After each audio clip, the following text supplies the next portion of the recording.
Bonsoir à tous, merci de nous être fidèles. Tout de suite le sommaire de votre journal. Les citoyens marocains et les résidents étrangers au Royaume pourront accéder ou quitter le territoire national par voie aérienne et maritime à partir du 14 de ce mois-ci. La Royal Air Maroc se mobilise pour accompagner cette grande opération. Tout un programme de vols spéciaux sera annoncé avant la fin de cette semaine. Les détails dans quelques instants. Conserverie de poissons, une industrie pourvoyeuse d'emplois et très prometteuse. Les chiffres à l'export cartonnés avant la crise liée au coronavirus. Les professionnels de la filière tentent de retrouver le franc succès d'avant. Les espoirs sont grands et les défis aussi. De la mer aux petites boîtes, les affaires retrouvent leur frénésie. La vigilance est à son comble. Autre secteur vital qui retrouve doucement son dynamisme habituel, le tourisme du nord au sud. Toutes les destinations comptent sur les locaux pour attraper le grand manque à gagner. Nous suivrons un reportage à Walidia, au bord de sublime lagune, en famille ou en solo. Les vacances s'y savourent dans un calme absolu. Bonsoir à tous. Avant de développer ces titres, sachez que Sa Majesté le roi Mohammed VI a adressé un message de condoléances aux serviteurs des lieux saints de l'islam, le roi Salman Ben Abdelaziz Al Saoud, suite au décès de son Altesse royale le prince Khalid bin Saoud Ben Abdelaziz Al Saoud. Dans ce message, Sa Majesté le roi Mohammed VI s'affirme avoir appris avec une grande affliction la triste nouvelle du décès de son Altesse royale le prince Khalid bin Saoud bin Abdelaziz Al Saoud. En cette douloureuse occasion, le souverain exprime au roi d'Arabie Saoudite et à travers lui à l'ensemble des membres de sa famille, la famille royale, ses vives condoléances et ses sincères sentiments de compassion.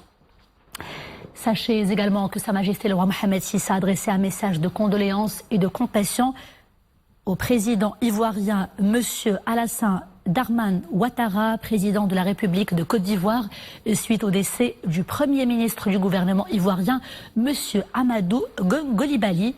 En cette douloureuse circonstance, Sa Majesté le roi Mohammed VI s'exprime au président de Côte d'Ivoire ainsi qu'aux membres de la famille du défunt et à l'ensemble du peuple ivoirien ses sincères condoléances et sa profonde compassion.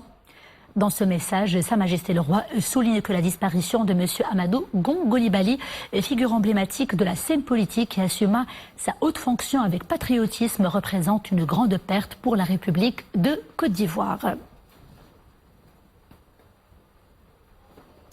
Lors de la réunion du Conseil du gouvernement présidée aujourd'hui par le chef de l'exécutif, Salah Saadi Latmani, l'exécutif adopte le projet de décret relatif à la prolongation de l'état d'urgence sanitaire sur l'ensemble du territoire national jusqu'au 10 août prochain à 18h précisément, et cela dans le cadre des efforts de lutte contre la pandémie. Concernant les mesures prises pour sécuriser l'approvisionnement en eau potable et d'irrigation, le ministre de tutelle a souligné l'importance des nappes phréatiques. Il a d'ailleurs présenté le programme national d'approvisionnement en eau potable et d'irrigation 2020-2027, un programme doté d'une enveloppe budgétaire de plus de 15 milliards de dirhams.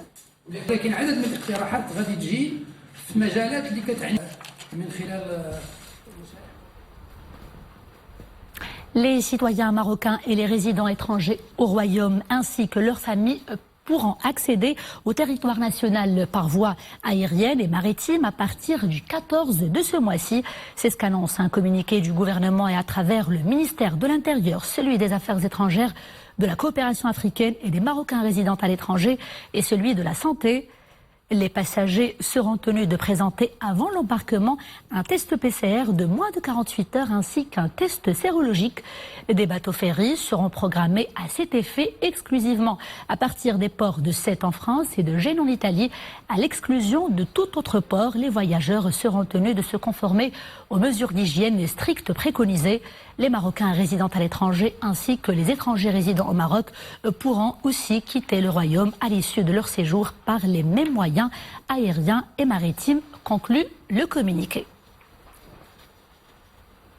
Et dans le même registre, sachez que la Royal Air Maroc s'apprête à lancer bientôt un nouveau programme de vol qui sera parfaitement adapté aux conditions imposées par le gouvernement dans le cadre de l'opération de déplacement justement par voie aérienne et maritime entre le Maroc et le reste du monde, toujours bien entendu sous certaines conditions. Ces vols concerneront un nombre limité de destinations. Ils seront opérationnels pour un début de commercialisation avant la fin de cette semaine. L'ARAM précise également que le port du masque sera obligatoire sur l'ensemble de ces vols et que seuls les sacs à main et les sacs pour enfants et pour ordinateurs également seront autorisés à bord comme bagage cabine.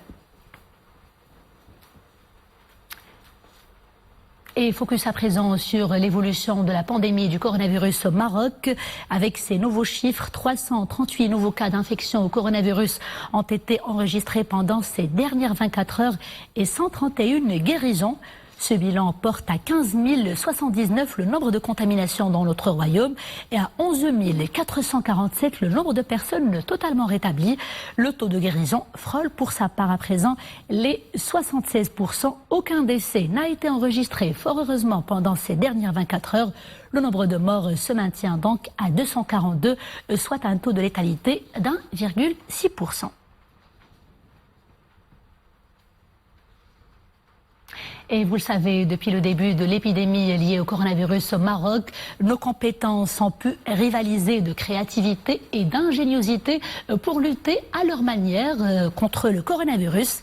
Avec les kits de dépistage et les respirateurs artificiels 100% made in Morocco, et bien maintenant une équipe composée de jeunes, une équipe 100% marocaine aussi, s'est consacrée à la fabrication d'une machine de production de masques à double lanière, des masques qui sont prêts à la commercialisation, mais aussi à l'export. On voit cela tout de suite avec Amine Hennaoui et Sarah Katir.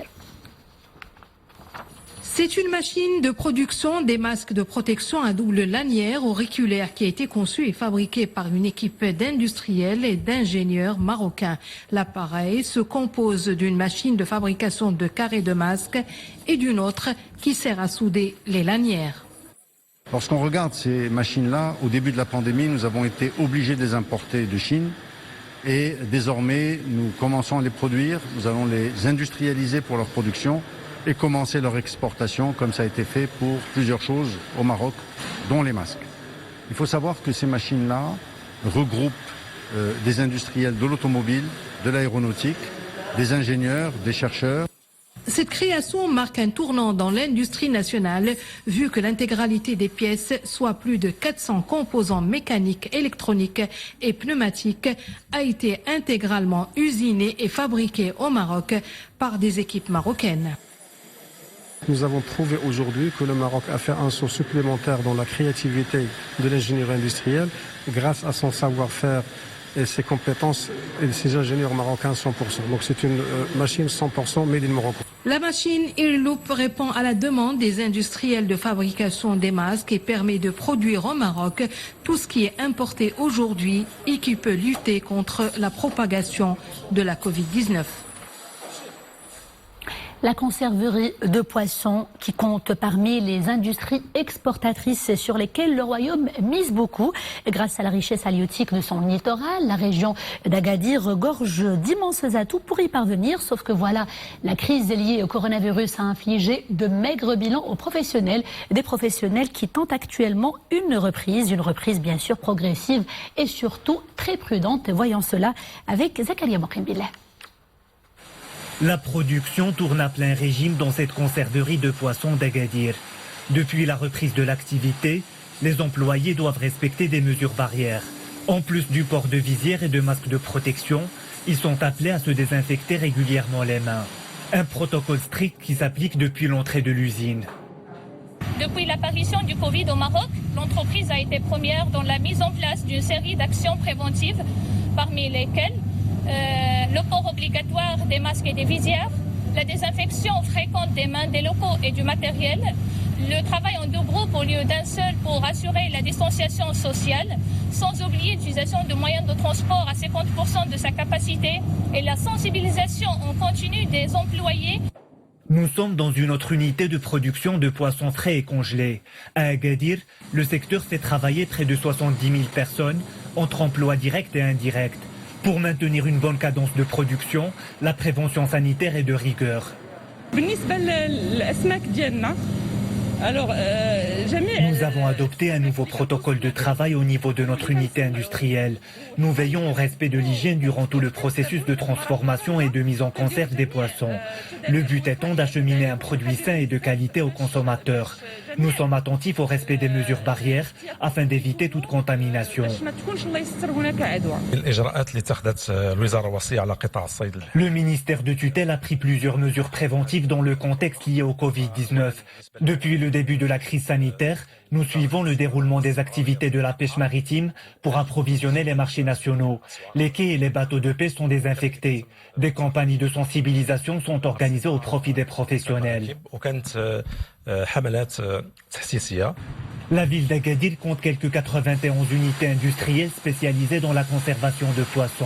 En 2019, plus de 200 000 tonnes ont été produites et orientées pour la plupart vers l'export. Les préparatifs pour la fête de Eid al-Adha battent leur plein cette année et à cause du Covid-19. Covid-19 oblige, la fête du sacrifice se déroulera dans un contexte particulier. Et justement, pour barrer la route à la propagation du coronavirus, le ministère de l'Intérieur et celui de l'Agriculture annoncent dans un communiqué conjoint des mesures additionnelles et préventives. Ces mesures concernent toute la chaîne allant de la mise en vente des animaux jusqu'au jour J. Parmi elles, la publication d'un guide des mesures sanitaires à respecter, notamment par les bouchers. Retenez également des mesures organisationnelles à instaurer dans les marchés à bestiaux destinés à Eid al-Adha, l'installation de souks additionnels temporaires, le renforcement des mesures de contrôle pour le transport des animaux et l'extension des mesures sanitaires aux métiers conjoncturels qui se développent, comme vous le savez, autour de l'événement de Eid al-Adha pour préserver ces emplois justement. Direction Casablanca pour parler des tarifs de gardiennage de voitures. Les prix sont bel et bien fixés par les autorités locales et pourtant, dans quelques secteurs, le barème est loin d'être respecté. Les porteurs de gilets fluorescents imposent leurs lois aux automobilistes, surtout dans les lieux très fréquentés. Le reportage est tout de suite signé Ahmed Hamri et Sarah Katir. Regardez. L'épineux problème des tarifs de gardiennage à Casablanca ressurgit à la surface en cette période estivale. Les prix ont certes été fixés par la commune, mais les automobilistes se plaignent toujours de la hausse des tarifs de stationnement qui peuvent aller de 5 à 20 dirhams dans certains lieux de la métropole. Des fois, tu es dans ta voiture et le gardien vient te réclamer 3 ou 4 dirhams. Et dans la plupart des cas, des accrochages surviennent entre gardiens et automobilistes outrés. Ces tarifs sont fixés à la tête du client et suivant le modèle de la voiture. Et c'est aberrant. Ça peut aller de 3 à 20 dirhams. On ne fixe pas les prix. Il y en a qui te donnent 2 dirhams, d'autres plus, et certains peuvent même partir sans rien payer. Pourtant, les tarifs sont fixés et réglementés et le conseil de la ville appelle tous les citoyens à dénoncer toute infraction dans ce domaine. Les tarifs, ils sont clairs et nets dans l'arrêté fiscal. Donc c'est 3 dirhams par voiture. Pour les voitures, c'est 5 dirhams pour les véhicules, les camions ou les autocars, et 2 dirhams pour les bicyclettes. Donc ces tarifs, ils sont pour la journée. Ils peuvent être doublés la nuit, mais ce sont des tarifs qui sont très bien définis dans l'arrêté fiscal municipal. Ces tarifs excessifs fixés par les gardiens les exposent à un retrait de leur autorisation, à condition bien sûr que le citoyen réagisse et fasse le nécessaire administrativement. Grâce à la beauté de son littoral, de ses lagunes et à la douceur de son climat, Walidia demeure une destination de choix pour plusieurs touristes nationaux. Une aubaine pour ce secteur vital qui commence à retrouver des couleurs. Ce n'est certes pas l'embellie des grands jours, mais les prévisions s'annoncent prometteuses. Sur place, le reportage de Abdel Fattah Zouine, Farah Saaf sur un récit de Mariam Elmissi. Ils se sont offerts une escapade de 2 jours à Walidia. Les membres de cette famille casablancaise ont mis le cap sur cette station balnéaire au bord de la lagune, idéale pour rompre la routine citadine et surtout se soustraire à l'anxiété du confinement. Et sincèrement, après 3 mois de confinement, là, on se sent meilleur parce que voilà, il y a la nature, comme vous le voyez, et on se sent en sécurité parce que le site touristique a pris toutes ces mesures nécessaires contre la pandémie, contre le Covid. Les choses vont reprendre comme avant, juste avec des mesures de distanciation qui ne dérangent pas. Il y a la piscine, c'est grand, et il y a les mesures de distance avec le Covid-19. Et quand on était confinés 3 mois, ça fait du bien de sortir un peu avec ma famille. Hébergeant en majorité des nationaux, ce complexe prête aussi ses espaces au tourisme itinérant. C'est le cas de ces camping-caristes venus de France. Ils investissent l'aire de stationnement et voient plutôt d'un bon œil le prolongement de leur séjour. On a été confinés au Maroc. D'habitude, on y passe 2-3 mois. Mais là, on a passé 6 mois. C'est parfait. On manque de rien. C'est formidable. Les gens, ils sont gentils. Les commerçants, ils sont parfaits. Voilà, nous on aime bien le Maroc. Vous voyez, je fais ma petite cuisine. C'est une région ici qui nous plaît. On s'arrête toujours tous les ans. On a été bien soignés, bien reçus. On ne nous a pas laissé tomber. Je dois dire chapeau au Maroc. Une parenthèse de détente bien méritée. Seulement, durant leur séjour, ces estivants ont dû suivre à la lettre de nouvelles consignes sanitaires. Un protocole de réception plutôt inhabituel. Le complexe refait peau neuve. Il ouvre aujourd'hui ses portes aux visiteurs nationaux et étrangers. Nous misons cette année sur le tourisme domestique. Tout est mis en œuvre pour que nos hôtes soient accueillis dans les meilleures conditions de sécurité sanitaire.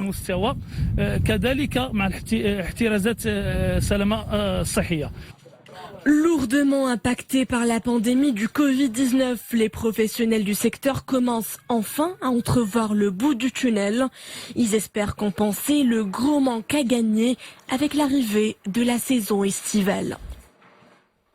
Et cap sur une autre destination qui compte tout aussi sur le tourisme local pour redoper les chiffres. Je vous parle d'Essaouira. La cité des Alizés peut se targuer d'avoir une plage où tout le monde peut trouver son compte, que vous soyez mordu de pêche, amoureux des sports nautiques ou alors de simples plagistes. Un cadre magnifique s'offre à vous. Les autorités sont là pour une meilleure application des gestes barrières. Voyons cela avec Atman Tazi, Hanan Arsalem et Mounia Marouche.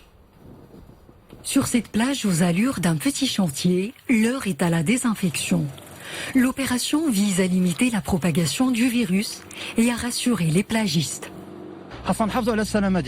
Cette mesure est excellente, mais il faut que les estivants respectent les gestes barrières et doivent aussi rester prudents pour savourer paisiblement leurs vacances. Nous appliquons tout un protocole sanitaire pour préserver la santé des estivants et éviter tout risque de contamination. Pour cela, les douches, les cafés avoisinants et les chaussées sont lavés et désinfectés quotidiennement. Sur cette plage, tout le monde voudrait passer des jours heureux. Pour cela, il n'est pas question de montrer le moindre signe de relâchement. Des consignes strictes sont à respecter. Les plagistes devront se cantonner à un emplacement délimité au millimètre près. 4,5 mètres doivent les séparer de leurs voisins de parasol. Tout est propre ici, les gens respectent les gestes barrières, ils portent tous des masques, c'est une bonne chose. Je passe de bons moments ici, la plage est impeccable. Si vous voulez faire de même, la plage d'Essaouira est accessible à partir de 8h du matin jusqu'à 18h. Bel été à tous, mais n'oubliez surtout pas de garder vos distances. C'est la fin de ce journal, merci de l'avoir suivi. Je vous retrouve demain, toujours avec grand plaisir. D'ici là, portez-vous bien.